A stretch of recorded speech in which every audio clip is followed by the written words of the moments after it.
Kings and Generals, Perusine War, Octavian in crisis. Let's go.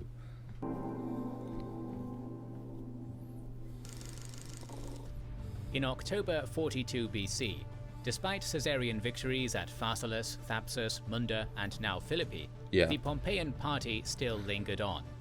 In Sicily, Sextus Pompey, one of the sons of Pompey Magnus, was still consolidating his position, gathering refugees from the war to his banners and posing a constant threat to Italy. Meanwhile, in the east, Quintus Labienus, the son of Titus Labienus, had been sent to Parthia by Brutus and Cassius to try and seek their support. After their deaths, Labienus remained in Parthia, and though little had emerged from this so far, the likelihood of a Parthian invasion was seeming more and more likely. The next war, however, did not emerge in either of these areas, but rather in Italy itself. One thief of the second triumvirate. Following Philippi, the dynamic of the second triumvirate changed drastically, as the primary commander, two Antony, big rivals have been defeated, and was thus the most powerful of the trio. Octavian, having participated in some capacity, also received some credit, while Lepidus, having been left behind in Rome, received none.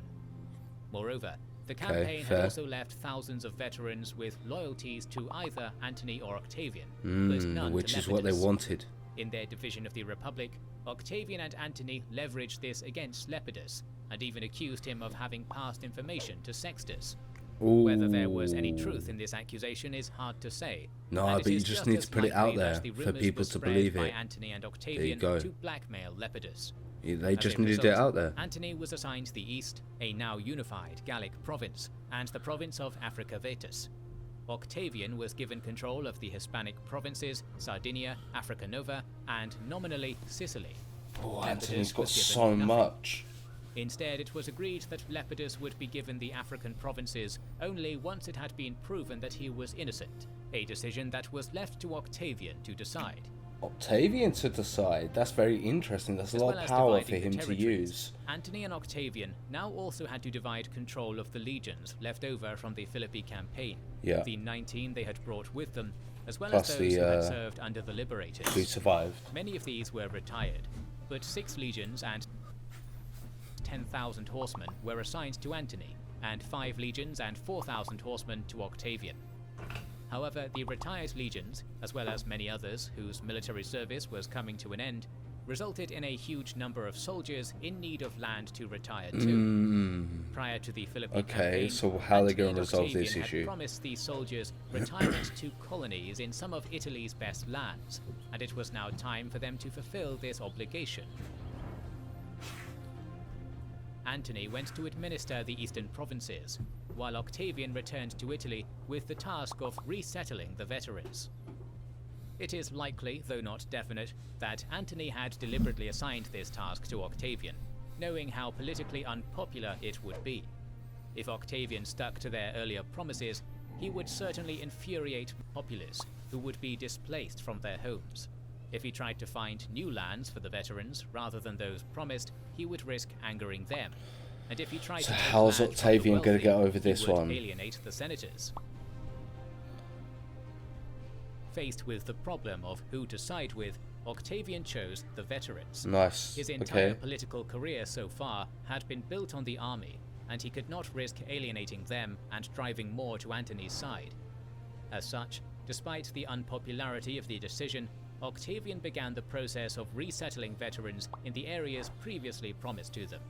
There were initially 28 legions that needed to be resettled, a number that swelled to 34 as Octavian granted more land to try and curry favor with the veterans. Taking into account losses, this may have amounted to more than 150,000 people. Such a large redistribution of land required a colossal amount of money, and Octavian was forced to sell all the remaining property that he had confiscated during the proscriptions, as well as taking vast loans and sums of money from temples. He did try to make concessions to the Senate, avoiding buying too much of their land, and judging Lepidus not guilty, and assigning him the governorship of Africa. That's what I was saying, he got a lot. There you go. It was the he got a lot of power to be able to use when he had the decision to let Lepidus off or not. So the fact he had that helped, like I said earlier on. Middle class of the Republic that suffered the most. Their land was bought at cut-rate prices and redistributed, with entire towns being displaced. In 41 BC, the new consuls came into power, Publius Servilius Esoricus and Lucius Antony, another brother of Mark Antony. Lucius and Mark Antony's wife, Fulvia, saw that if Octavian was seen as the only man redistributing land, his popularity amongst the military would outweigh Antony's. As such, they initially tried to delay the settlements until Antony, who was by this point in Egypt with Cleopatra, returned to Rome. When it became apparent that Octavian would not allow any delay, they instead insisted that Octavian assign a number of Antony's friends as leaders of some of the colonies, thus making it seem like Antony had taken part. With Octavian having been ill for much of Philippi, it was Antony who was considered the hero of the Caesarian party, and Octavian could not risk angering him. He was forced to relent to Lucius and Fulvia's demands. The fact he was sick in the last battle is really like sort of haunting him here. Come back to bite him in the arse. Was becoming an agrarian and social disaster. Many people were being stripped of their livelihood, and near constant war had already deprived Italy of much of its food, and the division of farmlands made the situation all the worse. Compounding this were the navies around Italy. Previously stationed in the Adriatic, after Philippi, Mercus had joined Sextus in Sicily, while Ahenobarbus remained in the Adriatic. Okay, so they're still an issue. The Italian peninsula was effectively blockaded. Famine soon began to spread in Rome and other Italian cities, and with the famine came riots and violence. Lucius, with the help of Fulvia, began positioning himself as the champion of the Italian peoples. He argued that, as a triumvir, Octavian could only act with the consent of the other two triumvirs, most importantly, Antony. He also pointed out that the second triumvirate had initially been established to punish the liberators, and that because this had been achieved, the triumvirate was now nothing more than tyranny. His party also pointed out that there was plenty of land outside of Italy to settle the veterans in, and that it was unfair for the Italians alone to be bearing the burden. These arguments were well received, and Lucius and Fulvia's popularity rose drastically. So they're going to be our opposition here. By painting Lucius as being anti-veteran, and claiming that Antony had given him authority to distribute the land as he saw fit.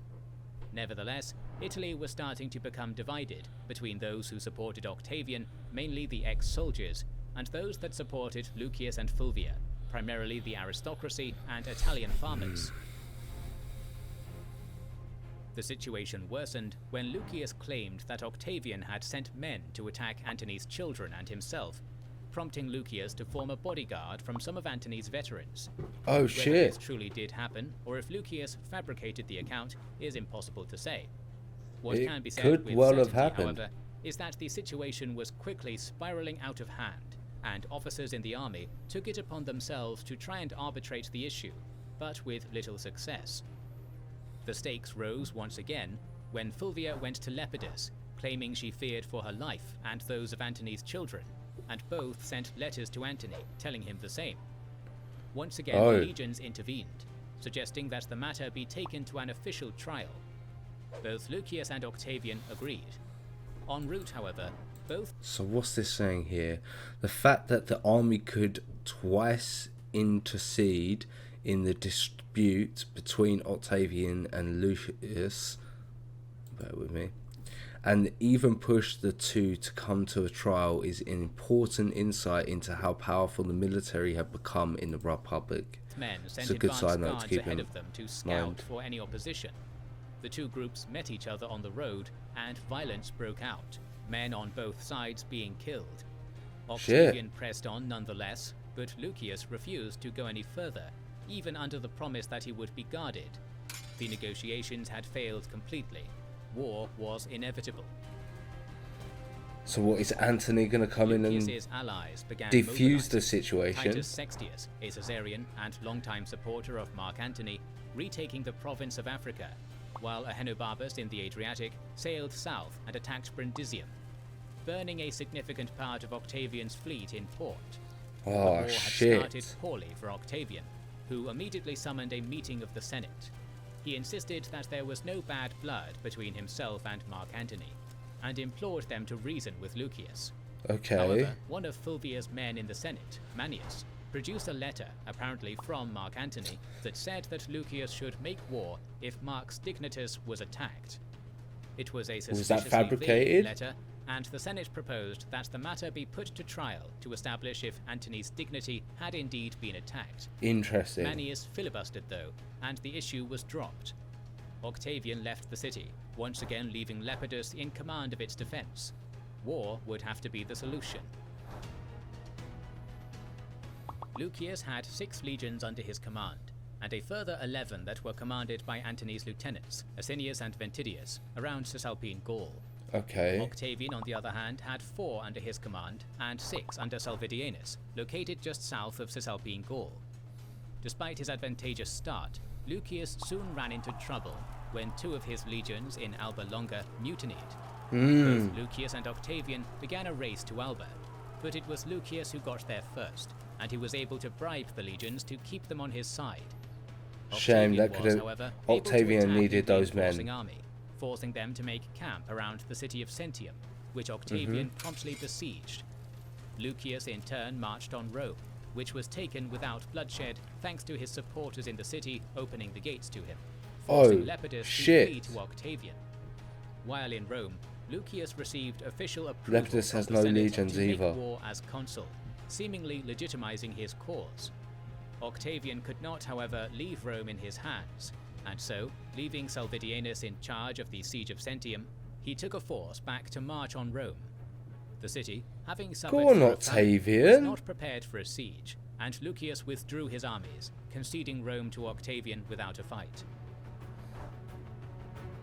Salvidienus, meanwhile, had been aggressive, storming Sentium and taking the city. Nice. To counter that, Lucius quickly positioned himself between Octavian and Salvidienus, stopping the two from merging.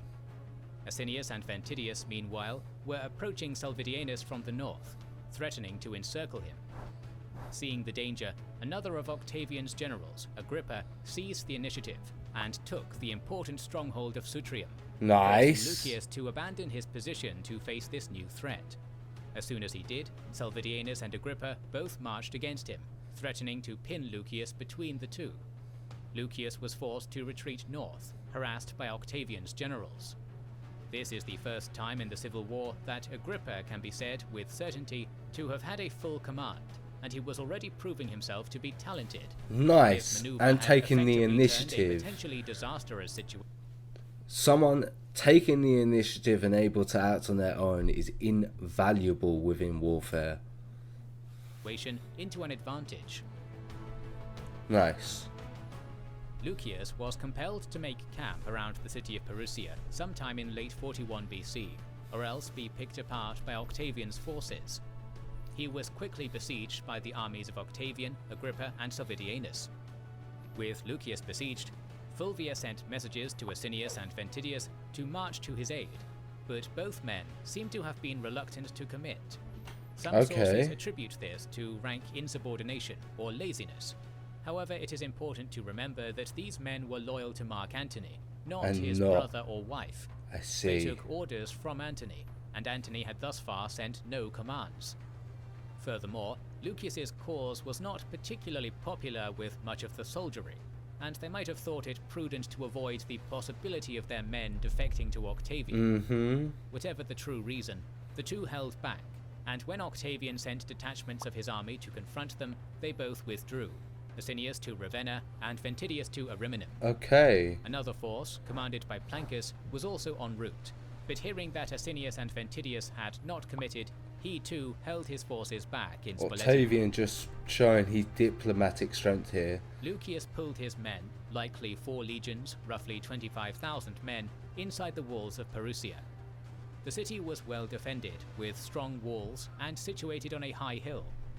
Lucius's men fortified the base of the hill, providing a second line of defenses, while Octavian's forces, constituting as many as 9 legions, approximately 40,000 men, constructed 2 lines of fortifications with ditches, one facing inwards and one outwards, just as Julius Caesar had done at Alesia. Nice.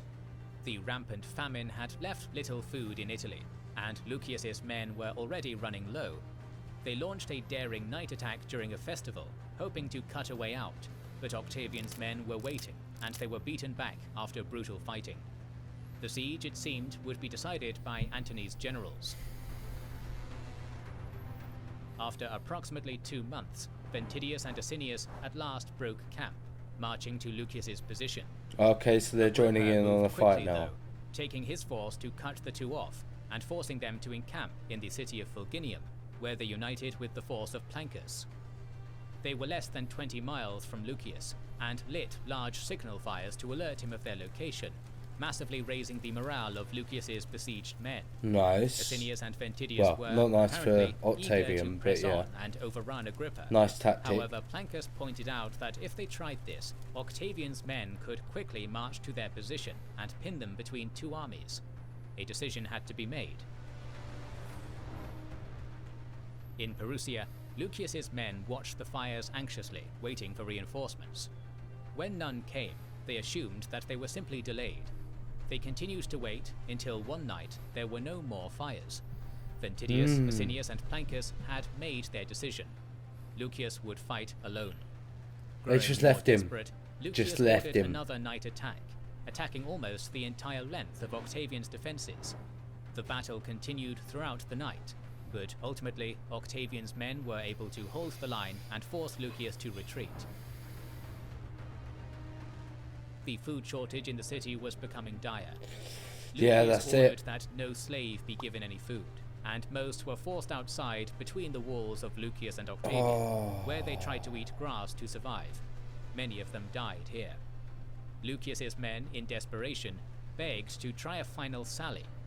They gathered all the ladders, siege hooks, and what Appian calls folding towers. Rather than attack across the length of the line, this time they focused their attacks on a few specific locations, hoping to disperse Octavian's forces as much as possible, while still keeping theirs concentrated enough to make a breach. Lucius's men fought bravely, scaling the walls, and initially seeming to hold the upper hand. Octavian, however, had held his best troops in reserve. Once the men fighting on the walls on both sides were exhausted, Octavian committed his fresh reserves, throwing Lucius's men from the walls and destroying the planks that led from the siege towers. Octavian just showing his military might here as well. On the ground and under near constant missile fire. He ordered a retreat, but some of his men, driven by desperation and bravery, tried to scale the wall with ladders, only to be repulsed. Again, Lucius called the retreat, leading his force back inside the walls. Got to surrender here, right? The siege, which had lasted for no more than 6 months, was effectively lost. Lucius's men had suffered many losses. Still more were beginning to desert, and it was clear that reinforcements would not be coming. Lucius could do little more than try and preserve the lives of his men. Literally, you have to surrender. To Octavian, there we go. He replied that he would be lenient to all except his enemies. Lucius and his men surrendered. Octavian spared the soldiers, welcoming many of Antony's old veterans into his ranks. The nobles on Lucius's side were not so lucky, with perhaps as many as 300 equites and a number of senators being executed. I mean, you've rebelled against him and you have power, what do you expect? The sources disagreeing on whether this was on Octavian's orders or by accident. What, the Lucius, burning? However, was forgiven, and Octavian soon made him a governor in Iberia, attempting to pit him against his brother. Interesting. Does that work, Lucius's or does he go to has Antony's long been side? A source of speculation. Some consider him to have been an opportunist who capitalized on the frustration of the agrarian population only because it was politically convenient to do so.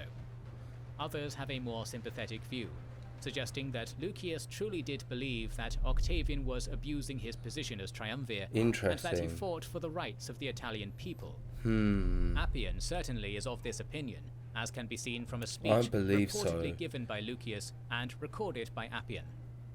I undertook this war against you, not in order to succeed to the leadership by destroying you, but to restore to the country the patrician government which had been subverted by the triumvirate. These are the causes of the war I waged, and these alone. Not for my brother, nor Manius, nor Fulvia, nor the colonization of those who fought at Philippi. No, you was a puppet. Charge against me before the soldiers, shifting the cause of war from yourself to the land distribution, and in this way, chiefly you drew them to your side and overcame me. Nah, I think it was all to do with Antony and Fulva, his other half. Is hard to say, and it is perhaps more likely an invention of Appian designed to capture an idea of what Lucius would have said. Either way, it is clear that Appian truly did consider him a man fighting for principles, not power. Fulvia's motivation is even more difficult to establish. As a powerful woman, she is often treated with a degree of hostility by Roman sources, and they attribute her little motivation aside from, quote, womanly jealousy. Though somewhat dismissive, the sources are also clear that she was a highly influential figure, and Dio even made the comment that she was so powerful that she was effectively a consul for 41 BC. Wow. Given Antony's highly publicized affair with Cleopatra, perhaps jealousy was a factor. However, it is also possible that Fulvia was simply an ambitious and powerful woman. I think she was ambitious as wife of a powerful man to further her own interests. In this case, trying to make Lucius do things powerful wives would soon become a recurring motif in Roman imperial history, and Fulvia was one of the first to truly exploit her position. Very interesting. Following the conclusion of the war, Antony's lieutenants dispersed. Agrippa was able to convince 2 legions to defect to Octavian, but the majority, along with Asinius, Plancus, and Ventidius, merged with Ahenobarbus, who was then convinced to side with Antony. Octavian himself began planning to take Gaul from Antony. But there we go, so we're setting up for the actual civil war between Octavian and Antony. Octavian to seize control of the province. Yep. Antony's family was also forced to flee Italy, Fulvia taking refuge in Athens, and Antony's mother going to Sextus in Sicily. Okay then. Antony, in the east, had seemingly been content to allow the situation in Italy to play itself out. It's unlikely that he agreed with his brother's sentiments. Antony was by no means a republican, and as a military man whose power was built on the army, it is improbable that he would have endorsed a position that threatened that relationship. Instead, but he at the spent same much time, of 41 to 40 BC in Alexandria with Cleopatra, and preparing for a campaign against the Parthians, who also, I want to say before we go any further as well, he might not have agreed with what his brother was doing, but at the same time, he didn't want to say anything. It was easier to keep his mouth shut because it was easier for that area to become in chaos and for him to affect Octavian's ability to gain popularity, for Antony to come through later once he's got more fame after doing this campaign against the Parthians. You know, once he does this campaign against the Parthians, get more credit and more fame, he's then able to go back to Italy and then pick up the pieces. Works out better for him. Recently started making incursions into Syria. The loss of Gaul, his brother's defeat, and the flight of his family, however, made him look weak, and so he was forced to postpone the invasion and return to Italy. While he was en route, he was met by one of Sextus's advisors, Lucius Scriopnius Liber, who was escorting Antony's mother to safety. Okay. In return for this favor, Antony promised to ally with Sextus against their common enemy, Octavian, and to reconcile the two once the war was over. Both of these promises would prove to be short-lived. For now, however, Antony pushed on, landing around Brundisium sometime in mid-40 BC. Oh no, Antony's come straight here. The city was garrisoned by Octavian's men, and Antony was forced to besiege the city, simultaneously sending word to Sextus to attack wherever he could. Sextus acted swiftly, landing in Sardinia with 4 legions and seizing the island, and sending an invading force to Thurii. Agrippa was able to repel this force. Okay. But all-out war, once again, seemed to be being fought in the heart of the Republic. Literally. News suddenly reached Antony, though, that his wife, Fulvia, had died of an illness. Oh. This presented an opportunity. There were many in the camps of Octavian and Antony who did not want to fight, having been comrades just 2 years earlier at Philippi, and they implored both men to make peace. Neither man could risk losing the loyalty of their legions, and both were on rocky grounds. Octavian had fought Antony's own brother in Italy itself, while Antony had encouraged Sextus to attack Italy. The hypocrisy of Antony, previously accusing Lepidus of conspiring with Sextus, while now doing it himself, was not lost on anyone. Yeah. The situation was big immense, hypocrisy. and both men were eager to save face. As such, around September of 40 BC, the two made an agreement, the Treaty of Brundisium. The treaty reaffirmed the Second Triumvirate and redistributed territory, Octavian receiving all territories west of Scorda, as well as the right to fight Sextus if a peaceful solution could not be found. Okay. And Antony everything to the east, while Lepidus was given Africa. The treaty was cemented by the marriage of Antony to Octavian's sister, Octavia. The two men returned to Rome in triumphal fashion to celebrate the marriage. As a sign of their renewed friendship, it's not going to also last long revealed though, to is it? Octavian that he had letters showing that Salvidienus, one of Octavian's oldest friends and a highly talented general, had secretly been planning to desert Octavian. Betrayed, Octavian ordered Salvidienus to Rome, where he was promptly executed. Agrippa would now What if they were indisputably be fake, though? Octavian's right-hand man. What if the other ones were fake? The Perusine War ended with the Treaty of Brundisium. However, the endless cycle of war seemed to show no signs of stopping. While Antony had been diverted to Italy, the Parthian incursion, led in part by Quintus Labienus, had made massive progress. Nice, seizing so many they of the still went for Republic's that eastern invasion. provinces. We shall cover this Pompeian Parthian invasion and the events surrounding it in the next episode. So make sure. I am looking forward to finding out what happens in that invasion, that campaign, in the next episode. And I know you guys are as well. If you haven't already, head over to Kings and Generals page. That link's in the description box down below. If you enjoyed my reaction, looking forward to future reactions, you know what you need to do. You need to like, comment, subscribe, hit that notification bell. But I will catch you in the next video.